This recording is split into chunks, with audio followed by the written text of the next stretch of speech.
nuevamente a este webinario de salud mental y trabajo. Es un gusto estar nuevamente ante ustedes, que nos escuchen y que estén dando, pues compartir a este video, darles like, las sesiones anteriores. Muchísimas gracias por la difusión que le están haciendo.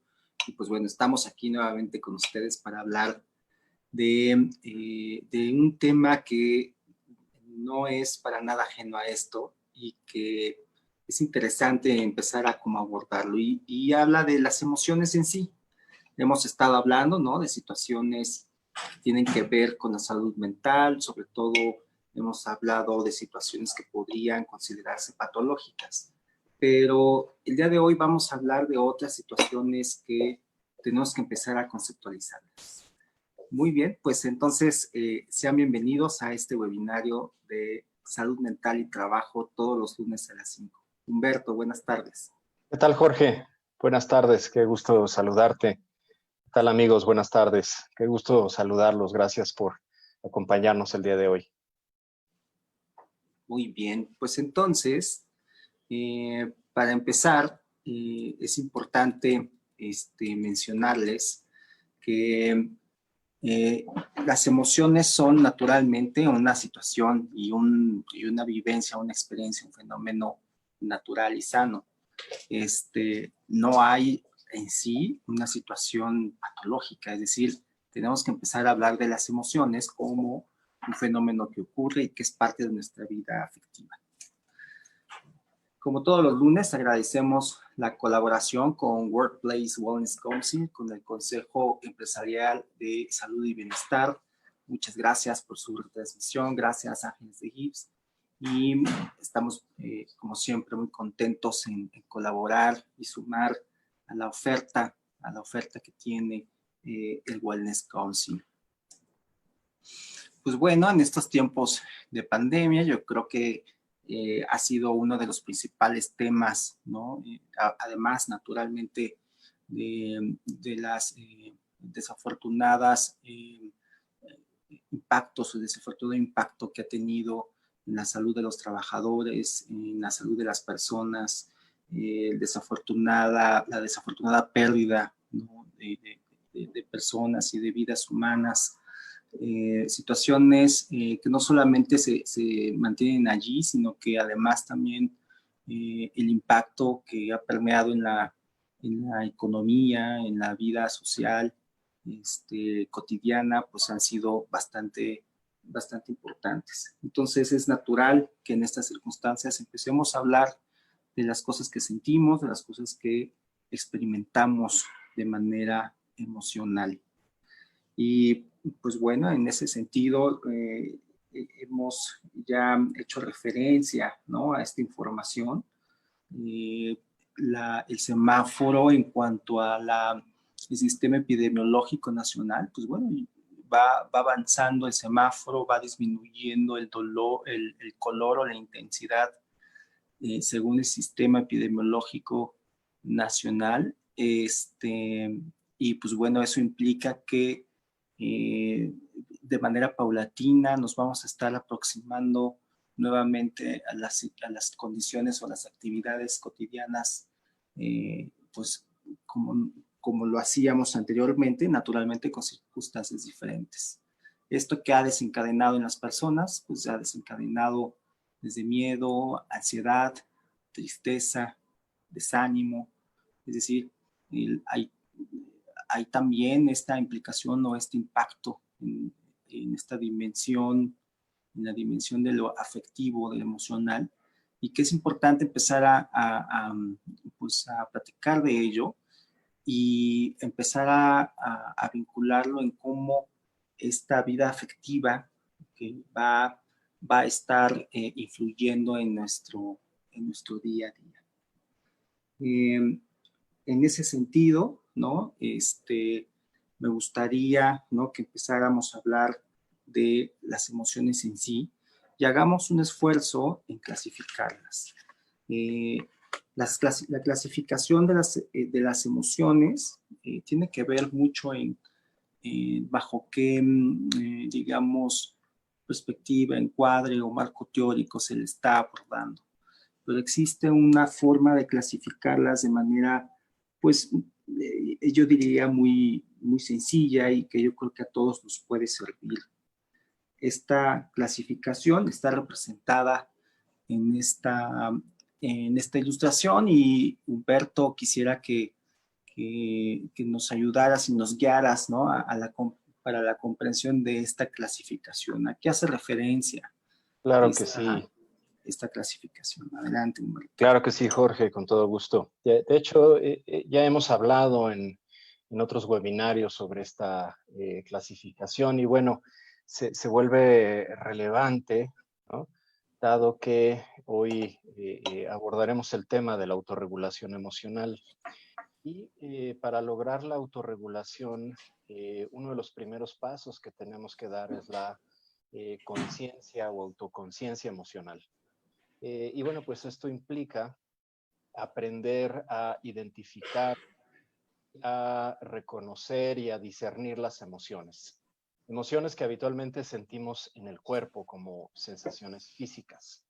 Entonces, esta categoría o esta clasificación de las emociones básicamente nos habla de la fisiología de las emociones, cómo actúa nuestro sistema nervioso, nuestro sistema endocrino, nuestro sistema inmunológico y cardiovascular, interactuando con el sistema emocional. Y lo que vemos aquí es pues una matriz, ¿sí? Donde podemos ver 4 cuadrantes, ¿ok? En esta representación circular, ¿sí? Matricial de estos cuadrantes. Y por un lado vemos que hay emociones que activan o que incrementan nuestra fisiología, que son, digamos, las que están en los cuadrantes superiores. Y hay emociones, Jorge, amigos, que disminuyen o reducen nuestra fisiología, la activación fisiológica, la activación de nuestros sistemas se ve reducida por el estado emocional o los estados emocionales que se representan en los cuadrantes inferiores. Pero también hay una clasificación que nos dice que la emoción puede ser positiva o negativa, es decir, agradable o desagradable. Es decir, que a la mayoría de los seres humanos nos gusta, nos es placentero experimentar las emociones que se encuentran en los cuadrantes del lado derecho de la gráfica. Sin embargo, las emociones que se representan del lado izquierdo de esta matriz, estos cuadrantes, pues habitualmente son desagradables. ¿Okay? Y bueno, también podemos hablar de la intensidad emocional como otra forma de clasificar las emociones. Vemos en el primer círculo emociones de cierta intensidad que pueden resultar saludables, que pueden resultar adaptativas, ¿sí? En el caso de las que están en el cuadrante izquierdo, cuando incrementan su intensidad, pueden volverse un tanto intensas y crónicas. Y entonces, en el caso de aquellas que están del lado izquierdo, pues volverse contraproducentes. Ahora, hoy quisiera agregar una clasificación de la cual no hemos hablado, Jorge, y que tiene que ver con la eficiencia de las emociones o de la eficiencia psicofisiológica de las emociones y que tiene que ver con la respuesta emocional a nivel bioquímico y a nivel eléctrico y que hoy, bueno, pues gracias a la tecnología y a los avances de la ciencia y sobre todo de la neurociencia, pues podemos identificar y medir e incluso discernir. Y como vamos a ver más adelante, lo que nos permite hacer esta distinción es justo la interacción que se da entre el sistema emocional, el cerebro y el corazón. Entonces, la interacción que se da entre estos órganos y este sistema nos permite darnos cuenta o nos permite ver que existen emociones de alta eficiencia, ¿sí?, psicofisiológica, que están, digamos, del lado derecho de este cuadrante, como la alegría, ¿ok? Y existen emociones de baja eficiencia psicofisiológica, en este caso, por ejemplo, el miedo. Y esto lo podemos ver representado en algunas gráficas que nos permiten medir la actividad eléctrica de nuestro corazón en los distintos estados emocionales que aquí se representan.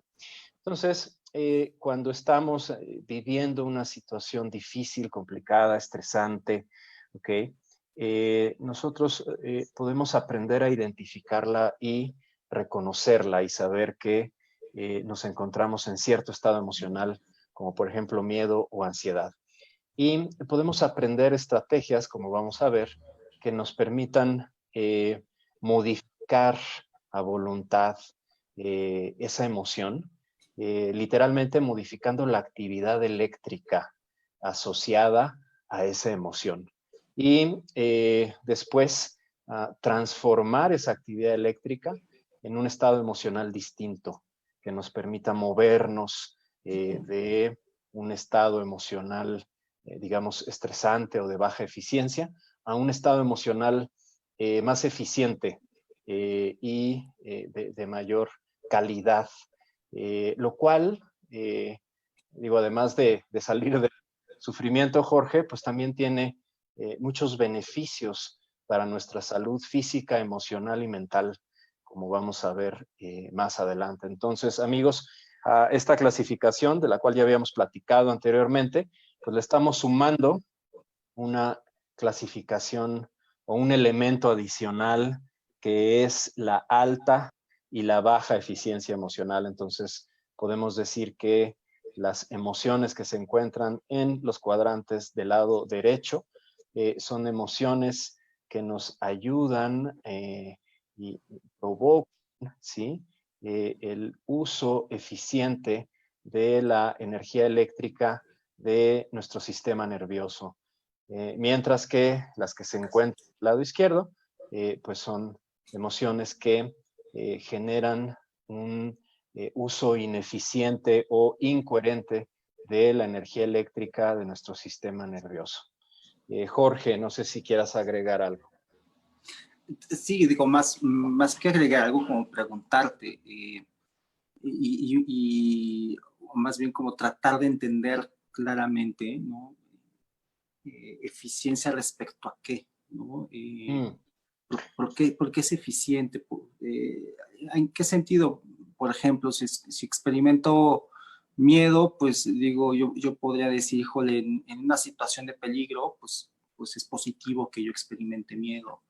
O no sé si existe, si tengo alguna pérdida, bueno, pues es natural que exista o que experimente tristeza, incluso si la expreso, puede ayudar a mi entorno a darse cuenta de que necesito apoyo social.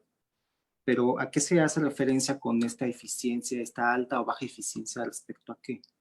Claro, digamos que el marco referencial desde donde podemos medir la eficiencia ¿sí?, de estas emociones es desde un punto de vista eléctrico. ¿Okay? Sabemos que un estado emocional, por ejemplo, de tristeza, miedo o enojo, generan una actividad eléctrica incoherente, ¿sí? ¿Y a qué se refiere o a qué hago referencia con esta incoherencia? Pues básicamente a un uso ineficiente o poco coherente de mi energía eléctrica o de la energía eléctrica del sistema nervioso. Entonces, básicamente, desde ese marco referencial es que se hace referencia a la coherencia o a la incoherencia eléctrica o de una emoción. Déjame usar una metáfora, Jorge. Una forma de representarlo podría ser comparando un foco incandescente como el que todos tenemos en la habitación donde nos encontramos en este momento. Si es que te encuentras en alguna habitación, o bueno, quizá tengas un foco LED, ¿no? Como estoy viendo ahorita. Bueno, pues ese foco requiere cierta cantidad de energía, ¿sí? De energía eléctrica para iluminar el espacio donde te encuentras.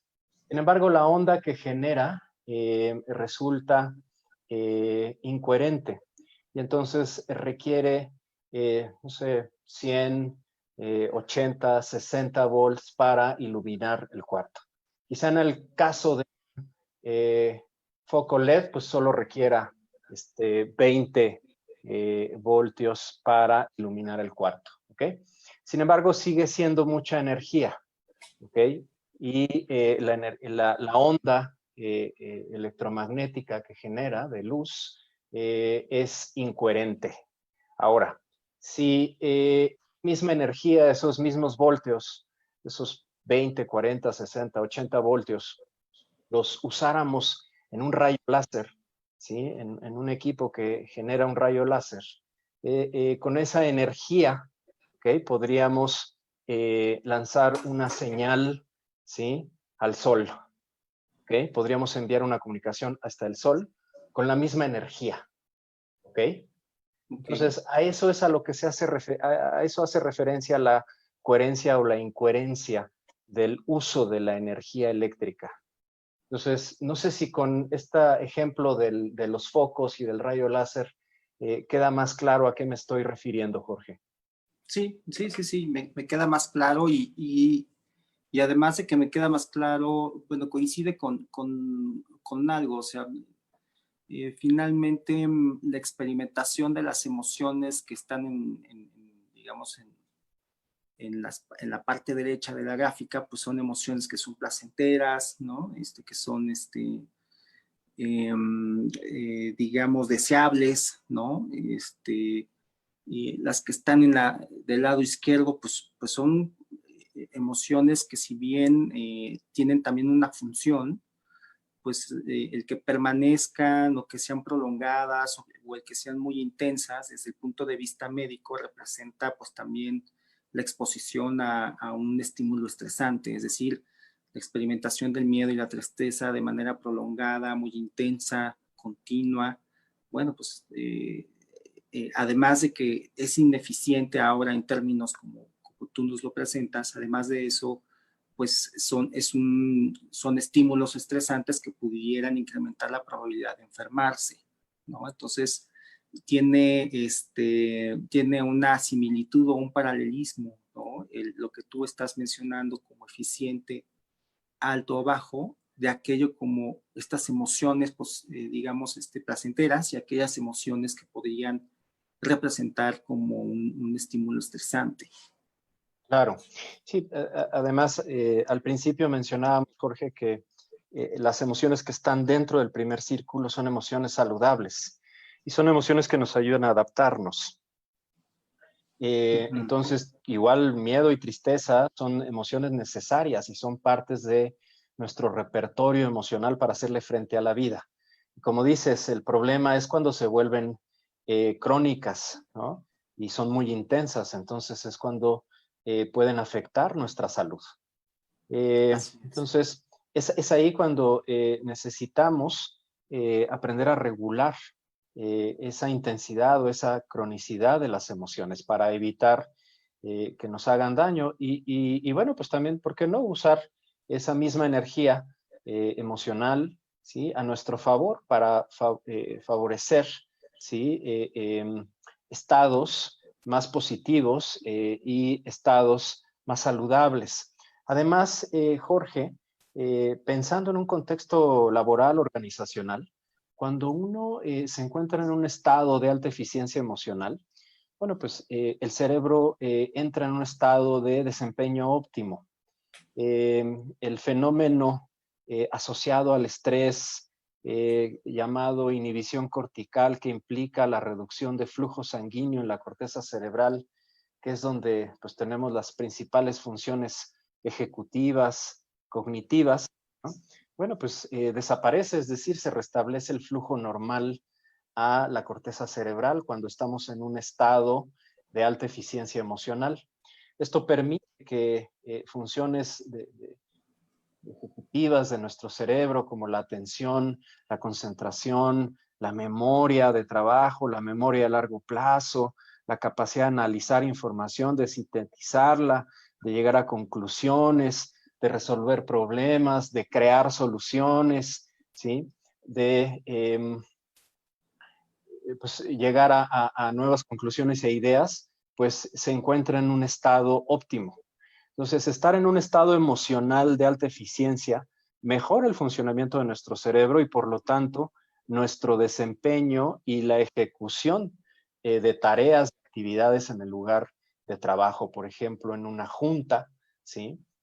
Podemos enfocarnos mejor, poner más atención, incluso resolver problemas de manera más efectiva, comunicarnos mejor con las otras personas, escucharlas mejor, ¿sí?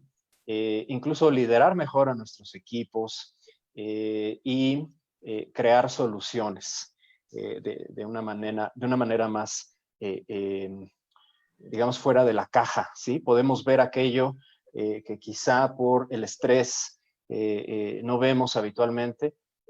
Sin embargo, cuando estamos en un estado de alta eficiencia, se amplía nuestra percepción y entonces podemos encontrar soluciones o ver soluciones que antes no veíamos. Entonces, no solamente tiene beneficios para nuestra salud, también tiene beneficios para nuestro desempeño laboral, a aprender a generar estos estados emocionales a voluntad, Jorge. Claro, y muy importante lo último, o sea, no solamente la, digamos, el adecuado desempeño laboral, sino también me atrevo, ¿no? Como a afirmar que el adecuado desempeño emocional en el trabajo, ¿no? Porque también se tiene una demanda emocional en los trabajos, ¿no? Todos los puestos de trabajo, especialmente aquellos en los cuales se trata con personas, ¿no? En personas donde tienes que controlar su conducta, tienes que controlar sus emociones, tienes que convencerlos, ¿no? Tienes que aminorar el enojo que pueden estar experimentando por un mal servicio y en fin, o sea, puestos de trabajo como los que atienden en call center, por ejemplo, los profesores, ¿no? Incluso el personal de salud tienen una alta demanda emocional.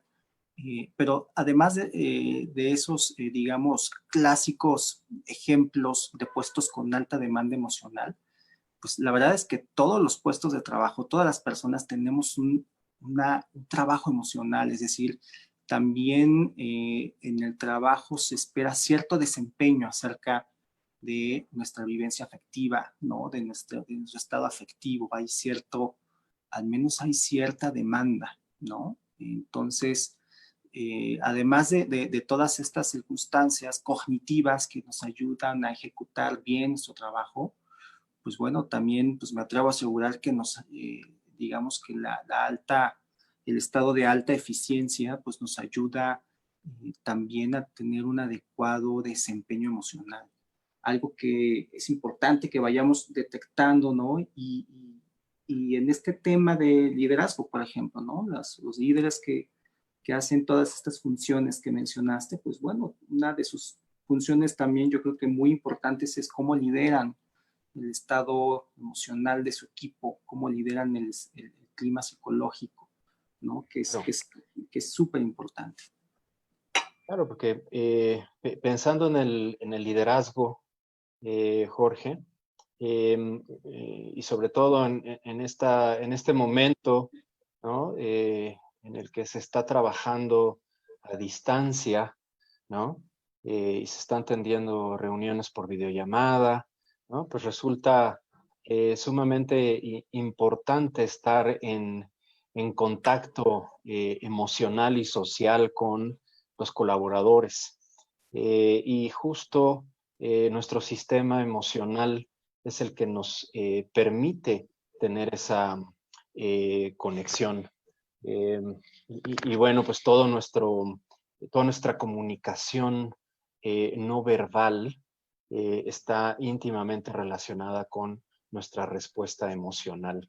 Entonces, si nosotros estamos liderando un equipo y nosotros como líderes nos sentimos tensos, estresados, irritables, malhumorados, frustrados, pues eso es algo que estamos transmitiendo a través de nuestra comunicación no verbal, ya sea el tono de voz, la velocidad con la que hablamos, el volumen, las pausas que hacemos o que no hacemos, ¿sí? Y bueno, pues si nuestros colaboradores nos están viendo a través de una videollamada, pues también hay microexpresiones faciales, ¿sí? Que el cerebro es capaz de identificar y reconocer y de empatizar con ellas. Entonces, de una manera automática, inadvertida, ¿sí? Somos capaces de empatizar con el estado emocional de los demás y los demás con nosotros. Entonces, cuando no somos capaces de regular nuestras emociones,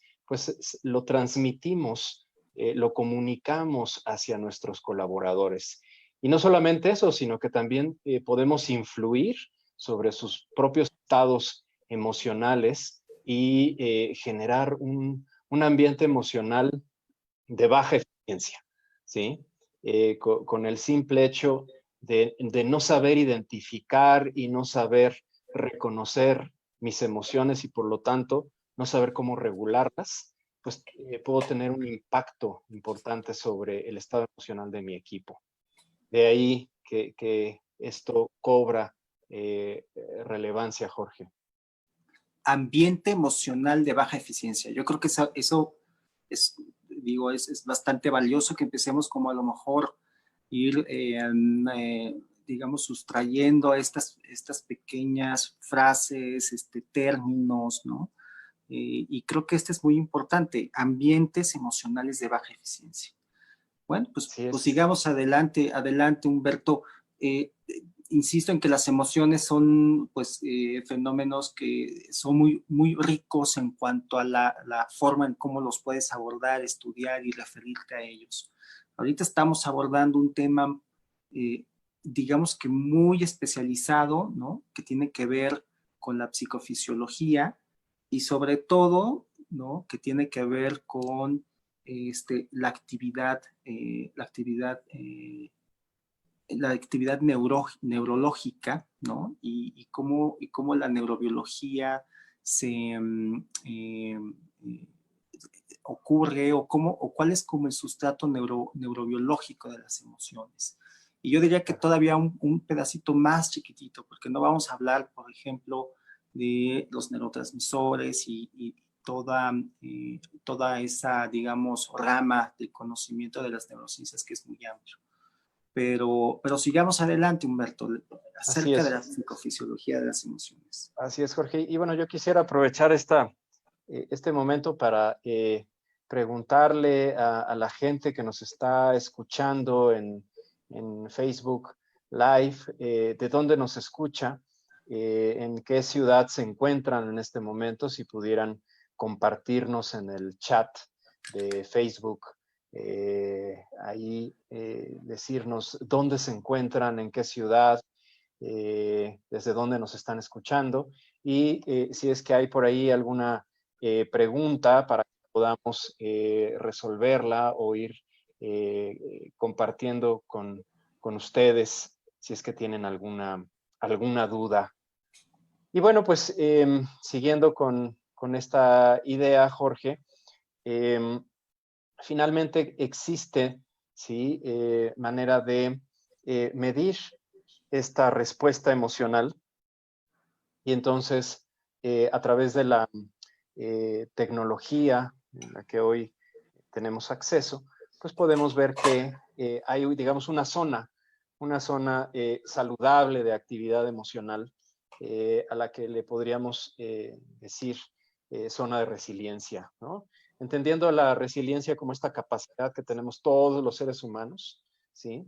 De soportar una presión, una tensión, y después de que esa presión o tensión desaparece, pues regresar como al estado inicial sin sufrir algún daño o algún deterioro, ¿sí? Es una palabra que tomamos prestada física, sobre todo física de los materiales, que son capaces de soportar grandes presiones y regresar a su estado original, como los materiales con los que construyen los submarinos, ¿sí? Pero cuando hay alguna situación estresante, ¿sí? Que nos saca de esta zona de resiliencia, pues podemos caer en una situación de hiperactividad, ¿no? Que está asociada, por ejemplo, a la ansiedad, a la irritabilidad, al enojo, a la preocupación excesiva, ¿sí? Puede afectar nuestra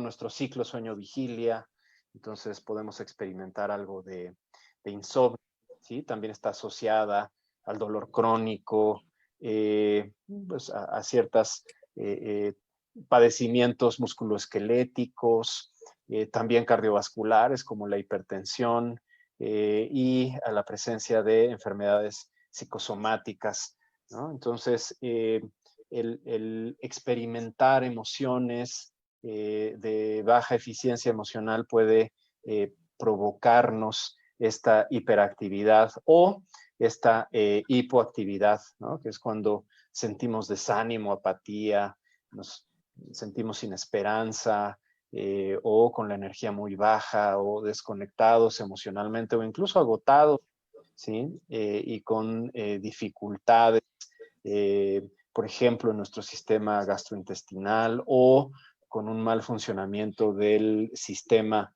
inmunológico. Entonces, ahí, Jorge, es donde cobra mucha importancia el aprender a regularnos. No sé si tú quieras agregar algo más. Bueno, más bien reforzar, ¿no? Esta estrecha relación, ¿no? Entre la experimentación de las emociones y la, y la repercusión en otras áreas de nuestro organismo, ¿no? Cómo afecta la experimentación de emociones en otros sistemas. Yo creo que eso es algo muy importante y que debe de cobrar cada vez mayor, digamos, conciencia, ¿no? Entre nuestra audiencia, que la experimentación de las emociones no solamente son ricas o son relevantes per se, sino además por la estrecha vinculación y relación que tiene pues, con otros sistemas y otras partes de nuestro organismo. O sea, finalmente la experimentación de las emociones es también hacer una referencia a la corporalidad, ¿no? Es decir, es a través de nuestro cuerpo que se manifiestan las emociones. Y pues sería absurdo pensar que la experimentación de emociones no impacta pues a otros sistemas como el endocrinológico, ¿no? El gastrointestinal, el cardiovascular, etc.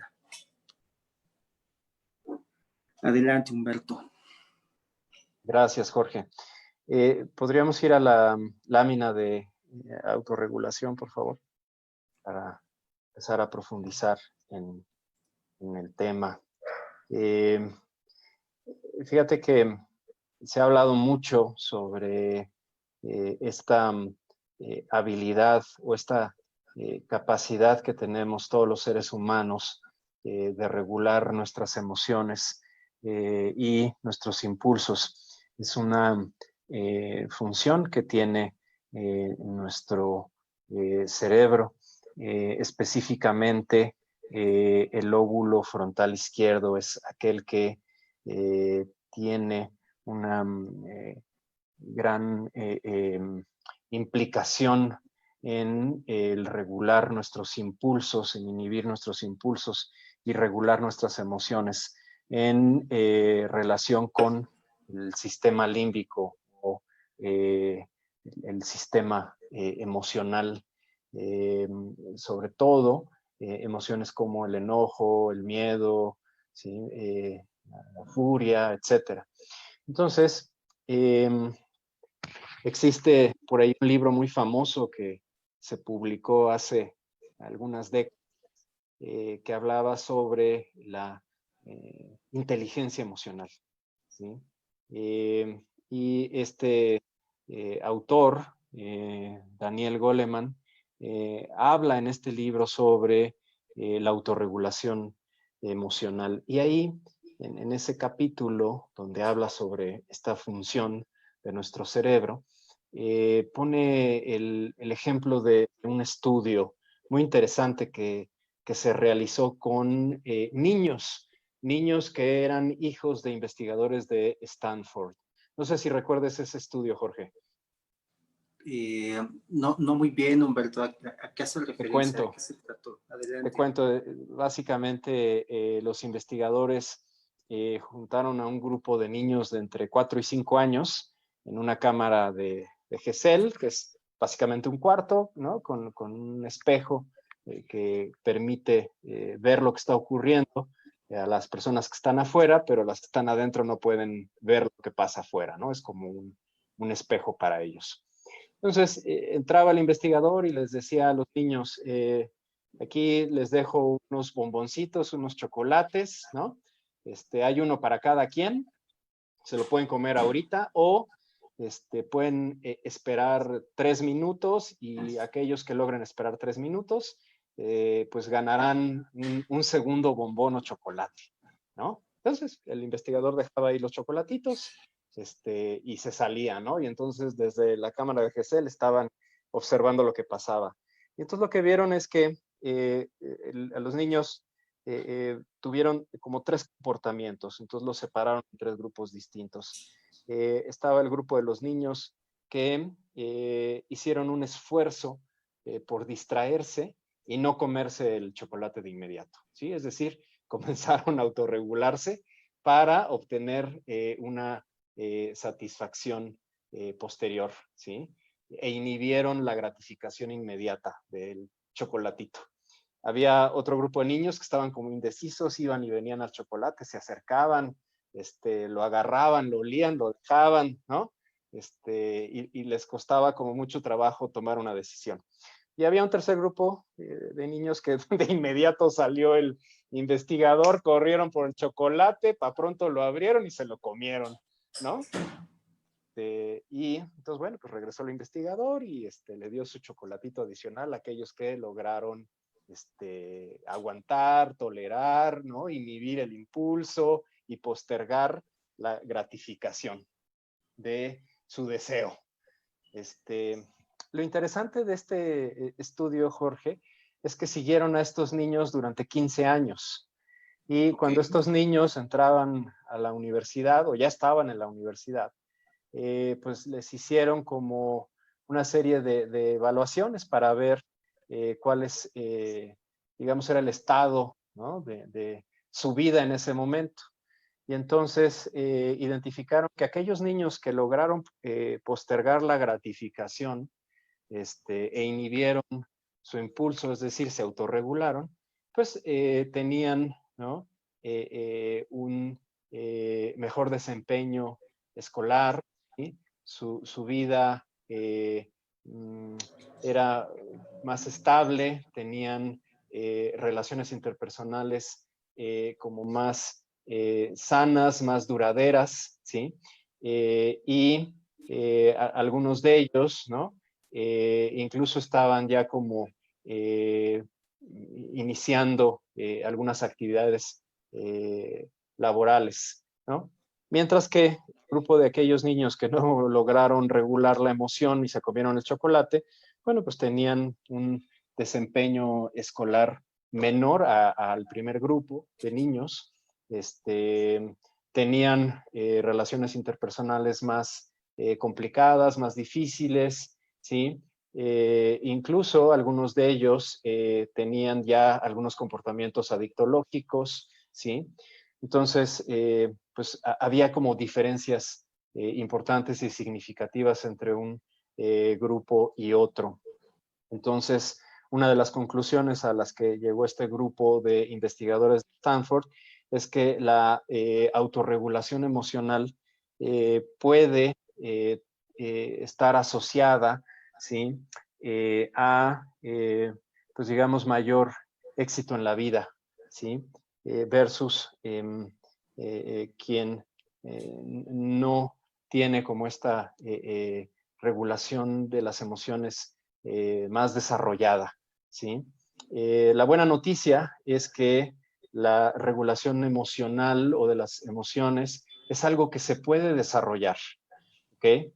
Aunque quizá en la infancia no se tuvieron como las circunstancias propicias, ¿sí? O los modelos parentales o sociales propicios para tener un desarrollo, una autorregulación emocional adecuada. Bueno, ahora como adultos podemos desarrollar esa autorregulación y aprender estas habilidades, Jorge.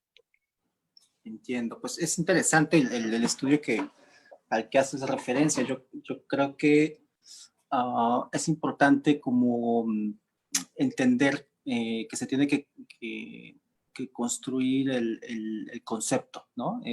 ¿Por qué lo digo? Porque naturalmente el tema o el concepto de inteligencia emocional es un término, digamos, muy popular, ¿no? Eh,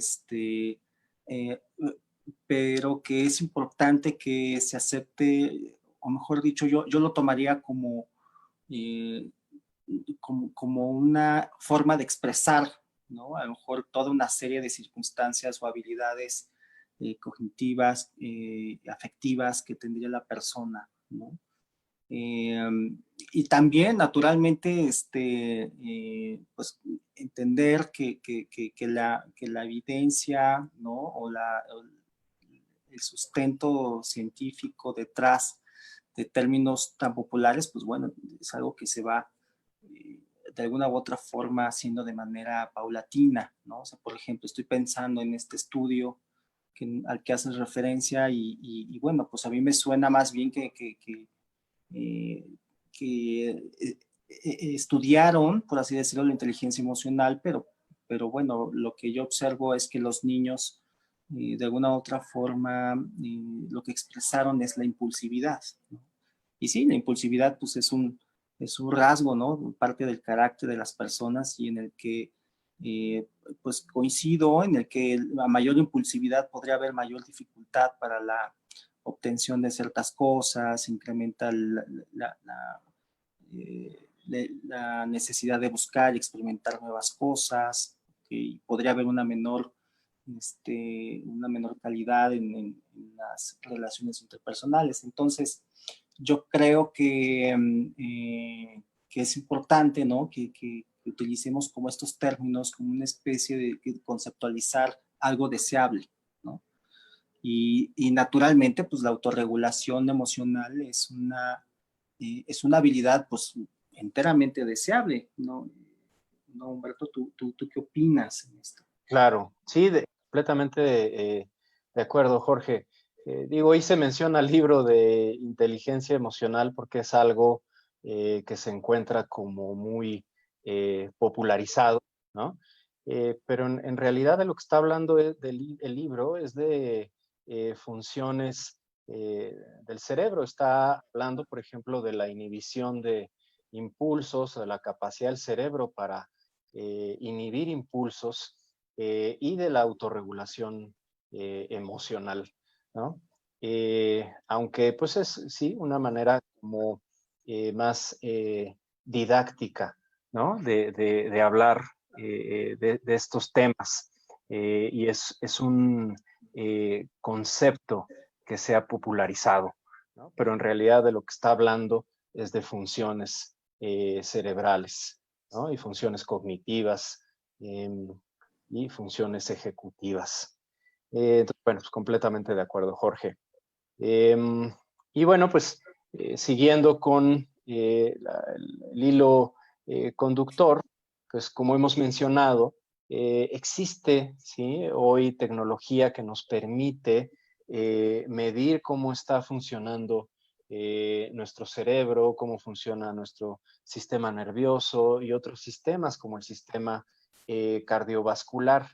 Y es esta medición de estos sistemas lo que nos permite desarrollar la habilidad para regularlos. El poder medir, por ejemplo, la actividad eléctrica del cerebro o la temperatura corporal o la tensión muscular o la variación de la tasa cardíaca, ¿sí? Nos permite observar cómo esta actividad se modifica cuando estamos realizando ciertas tareas, como por ejemplo mantener la atención focalizada, ¿sí? Cuando nosotros mantenemos nuestra atención en alguna experiencia o en alguna actividad o en alguna tarea, bueno, pues esto modifica la actividad eléctrica de nuestro cerebro.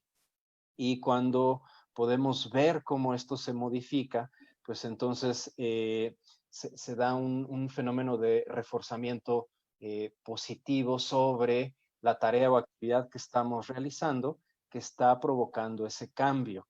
Entonces, el poder medir y observar esa medición a través de la tecnología, bueno, pues digamos, consolida el aprendizaje de ciertas técnicas o ciertas tareas o ciertos ejercicios que nos permiten regular nuestras emociones. Jorge, no sé si quieres agregar algo más. Sí, mencionar que la actividad mental, ¿no? La actividad mental, cualquiera que ésta sea, tiene un sustrato o por lo menos tiene una implicación corporal, tiene un componente corporal biológico. ¿Okay? Entonces es por esto que cuando está ocurriendo cierto tipo de actividad mental, como por ejemplo la experimentación de una emoción, es natural que se modifiquen, ¿no? Estas mediciones biológicas, ¿no? Por ejemplo, el ritmo cardíaco, ¿no? O sea, si tú estás experimentando una emoción, ¿ok? Como el miedo, es natural que tenga una modificación en el ritmo cardíaco, por ejemplo, ¿no? Si estás experimentando también otro tipo de emoción, bueno, pues a lo mejor incrementa también la frecuencia respiratoria, etcétera, ¿no? Es decir, hay una actividad cerebral y corporal cada vez que tú estás experimentando algo mentalmente, ¿no? Entonces eso es importante y lo que queremos reforzar es que a través de la medición de estas variaciones en tu organismo, ¿okay? Es una especie como de reflejo de lo que está ocurriendo mentalmente, ¿no? Así es, Jorge. Definitivamente hay una íntima relación, ¿no? Una diada entre la mente y el cerebro, ¿no? Y por lo tanto entre la mente y todos los sistemas corporales. Entonces, definitivamente nuestra actividad cognitiva, nuestros pensamientos, tienen un efecto sobre la actividad del cerebro y pues, sobre todos los sistemas de nuestro organismo. Y bueno, pues hay un sistema cardiovascular, ¿no? Que de acuerdo con varias investigaciones, pues es como el más sensible a la respuesta emocional. Nuestro sistema cardiovascular reacciona de una manera importante e interactúa de una manera profunda con el sistema emocional y el cerebro. Y hay una medición que es la variación de la tasa cardíaca, que es distinta a la tasa cardíaca, que es como la respuesta más sensible y precisa a los cambios en nuestro estado emocional. Digamos que la tasa cardíaca pues es el número de latidos por minuto Y la variación de la tasa cardíaca es el tiempo que se da entre un latido y otro, la variación en ese tiempo, ¿sí? Es decir, que no son, ese lapso no es regular, sino que es irregular, Jorge. Y a mayor variación, pues mayor salud, ¿sí?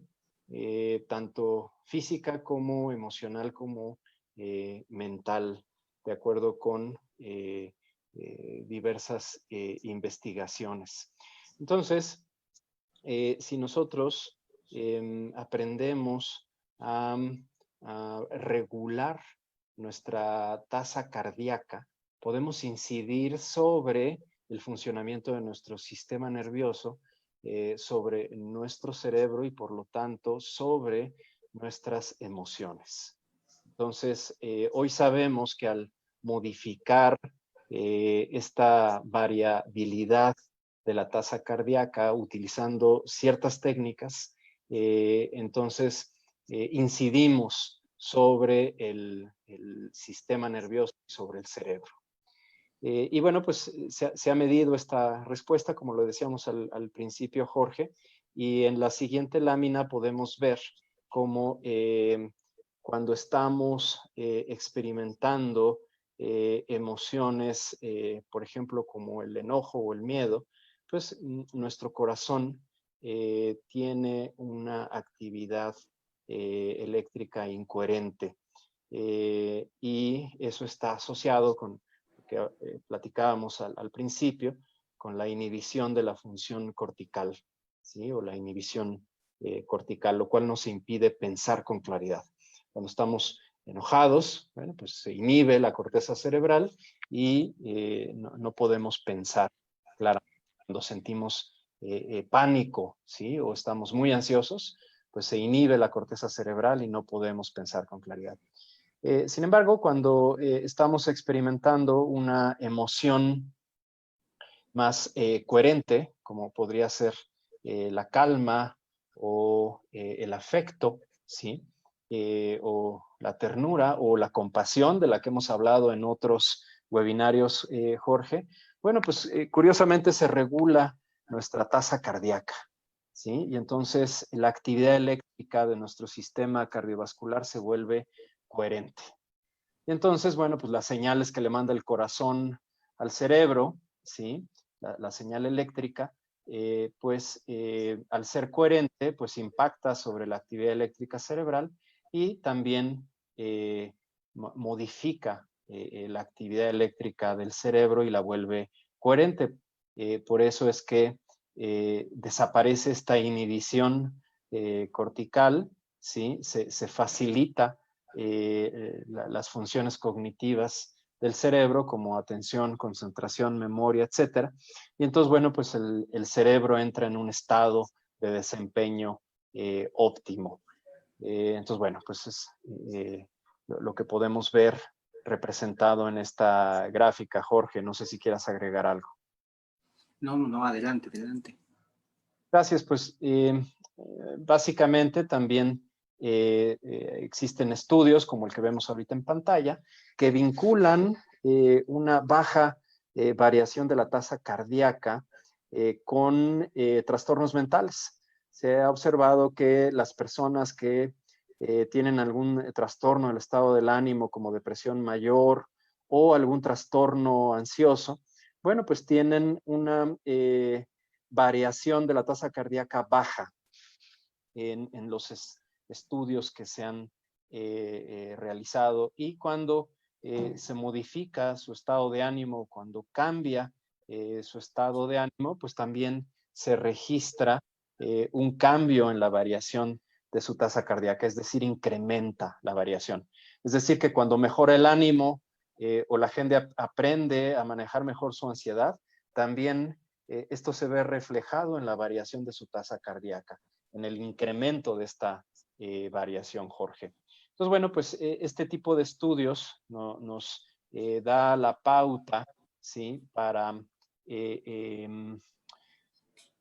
pues, enfocarnos en esta relevancia de la que hablábamos hace rato sobre aprender a autorregular nuestras emociones. Y una forma de hacerlo, pues es aprendiendo a modificar la variación de nuestra tasa cardíaca para mantener un estado emocional saludable y eficiente. Y bueno, pues, sí, Jorge. Excelente, ¿no? Sí, te escucho, te escucho.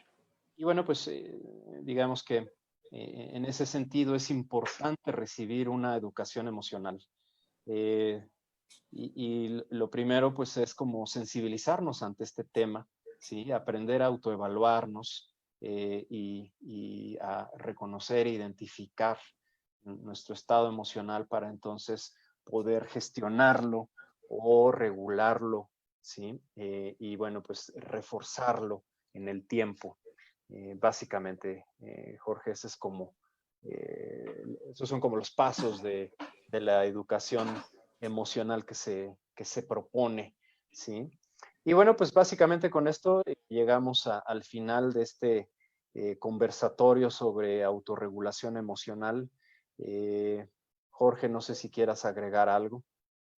Sí, veo como muy provechoso hablar de la autorregulación emocional, ¿no? Y estoy tratando de ponerlo como en un contexto organizacional, ¿no? Porque existe mucho, naturalmente, este debate de quiénes son los responsables de la salud de los trabajadores, ¿no? ¿Quiénes son los responsables del desarrollo profesional de los trabajadores? ¿Quiénes son los responsables del ambiente psicológico que se vive en el trabajo? Y bueno, naturalmente una y otra vez hemos llegado a la misma conclusión, ¿no? Hay una corresponsabilidad, ¿no? Hay una corresponsabilidad del entorno, el entorno es responsable y todos somos, todos contribuimos al entorno, ¿no? De hecho, el abordaje el abordaje de la gestión psicosocial, pues hace referencia a eso, o sea, las responsabilidades del entorno.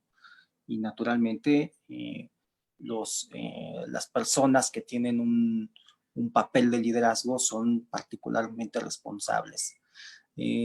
Pero también hay circunstancias o herramientas que se le pueden proveer a las personas para que de manera individual vayan adoptando ciertas herramientas que pueden aplicar en sí mismas y que incremente su nivel de salud. Es decir, la autorregulación emocional hace referencia a la responsabilidad del autocuidado. Entonces, yo creo que es importante mencionar que el hecho de que se hagan estrategias para incrementar la autorregulación emocional, sí, apela a la responsabilidad que tiene cada individuo del autocuidado y que es importante que deben ejecutarse en un entorno en el cual también pues las circunstancias digamos grupales o sociales de trabajo ya también están atendidas, ¿no?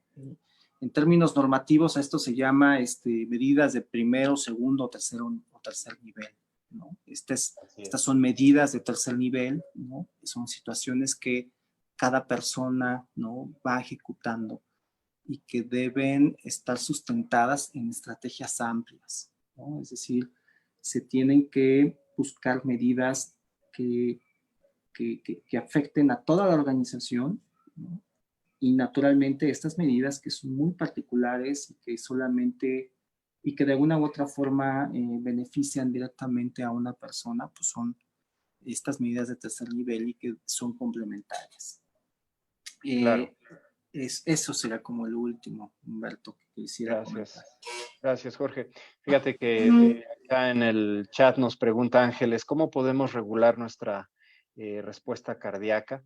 Y yo quisiera platicarte, Ángeles, aprovechando que el siguiente lunes, el siguiente webinario, nos va a acompañar Catherine Barclay.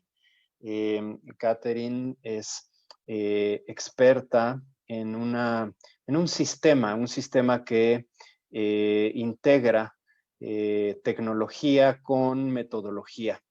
Ella nos va a hablar del sistema HARMAT. HARMAT básicamente lo que hace es medir la variación de la tasa cardíaca, ¿okay? A través de tecnología que ellos han desarrollado y a través de una metodología que también ellos crearon y desarrollaron, te enseñan a regular tu tasa cardíaca a voluntad. ¿Sí? Existen otras metodologías, ¿sí? De las cuales hablaremos más adelante, pero el próximo lunes 13 de julio, amigos, amigas, a las 5 de la tarde, nos acompañará Catherine Barclay, ¿sí? Ella es CEO de Corente y estará con nosotros compartiendo aquí el conversatorio, el webinario. Nos hablará sobre cómo el sistema HARMAT nos ayuda a regular nuestras emociones, nuestro estrés y a incrementar la variación de la tasa cardíaca. Espero contestar con eso tu pregunta, Ángeles. Y por aquí Gotita de Lluvia en el chat también nos pregunta ¿por qué se hace evidente en este tiempo de pandemia la desregulación de las emociones, principalmente en personas adultas? ¿Y por qué en niños y jóvenes no es tan evidente? Bueno, ahí yo te diría, Gotita de Lluvia, que los niños y los jóvenes están sufriendo mucho el confinamiento, ¿sí? El aislamiento social, están sumamente estresados. Y bueno, creo que los papás y mamás de estos niños que desafortunadamente se encuentran en esta situación podrían quizá coincidir conmigo en que se encuentran pues sí, también sufriendo y estresados. Ahora, quizá lo que a ellos los salva en este momento es la edad. Y hoy sabemos que mientras más joven es tu cerebro y tu sistema nervioso y tu sistema cardiovascular, pues también es más resiliente, ¿sí? Quizá a diferencia de el cerebro y sistema cardiovascular de una persona mayor de 40 años. Entonces, quizá esa puede ser un factor de protección para niños y adolescentes. Sin embargo, en mi experiencia y lo que yo estoy viendo, tanto en organizaciones como en la consulta y las personas que atiendo en psicoterapia, pues es que los niños y los adolescentes también están sufriendo y están también bastante estresados. Jorge, ¿tú qué le contestarías a Gotita de Lluvia? La expresión, ¿no? O la manifestación de las emociones en las distintas etapas de la vida es diferente. Coincido contigo en que la situación del confinamiento es una circunstancia estresante para cualquier ser vivo. Probablemente se está expresando de manera diferente en los niños y en los adolescentes que en los adultos. Probablemente en los adultos tengamos como las respuestas más típicas acerca de lo que nosotros culturalmente identificamos como un estado de ánimo triste o ansioso, pero probablemente no se está identificando el estado de ánimo de los adolescentes y de los niños. Por ejemplo, si los observamos irritables o si los observamos que están aburridos o, por ejemplo, si tienen otras manifestaciones conductuales como el movimiento de las manos, movimiento de los pies, etcétera. Yo creo que coincido, no están sufriendo menos que nosotros. Yo creo que expresan podrían estar expresando situaciones o su estado emocional de una manera diferente a como lo hacemos típica o culturalmente los adultos. Y pues bueno, la verdad es que si bien en cuanto a se es más joven, pues bueno, se tiene como cierto rango de cierta, digamos, adaptabilidad, ¿no? Pero justamente también se ha estado documentando que pues que de todas formas es muy probable que exista como un impacto, ¿no? En esta generación, estas generaciones jóvenes de niños y adolescentes que están siendo pues también afectados por la pandemia, ¿no? Entonces, a lo mejor ese sería el tema para otra sesión, ¿no? O sea, cómo va a repercutir de manera generacional en los niños y adolescentes que ahorita están atravesando por este tema de la pandemia. Sí, yo creo que ese sería un súper tema, Jorge, para otro webinario. Así es. Pues bueno, para ya despedirnos, les recuerdo que tenemos esta conversación cerrada por Zoom, ¿no? Completamente gratuita, donde estamos abordando la vinculación y cómo se va a ver afectado el entorno organizacional a partir de la entrada en vigor del TMEC. Recordemos que hay temas que tienen que ver con la participación del trabajador, la consolidación o conformación de sindicatos, incluso con la apertura de ciertas oficinas o burós en los cuales se puede llegar a promover, ¿no? Conflictos laborales, y pues bueno, todo lo que tiene que ver con la organización del trabajo y la forma en cómo está vinculada el trabajador y el empleador a través de los contratos. Pues bueno, todo eso impacta en los factores de riesgo psicosocial o en los factores psicosociales, y vamos a tener esta sesión, esta conversación por Zoom. Va a ser el 21 de julio a las 10 de la mañana. Les enviamos aquí en el chat del video la liga donde ustedes se pueden registrar y es completamente gratuito.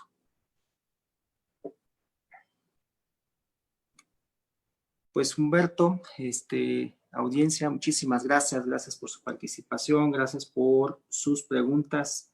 Y nos vemos aquí la próxima semana, el lunes a las 5. Nos vemos nuevamente para platicar más acerca de salud mental en el trabajo. Y pues bueno, fue un gran gusto estar con ustedes nuevamente. Gracias, Jorge. Amigos, ya está en el chat de Facebook, la liga, para que puedan inscribirse a la sesión cerrada de Zoom, donde hablaremos sobre la relación entre el TMEC y los factores psicosociales. Bueno, pues nos vemos el próximo lunes, no lo olviden, estará con nosotros Catherine Barclay, hablando sobre el sistema HARMAT para lograr la autorregulación emocional, y ahí explicará algunas técnicas, Ángeles, que pueden ayudarnos para regular nuestras emociones. Y bueno, pues un gusto estar con ustedes el día de hoy. Jorge. Hasta pronto.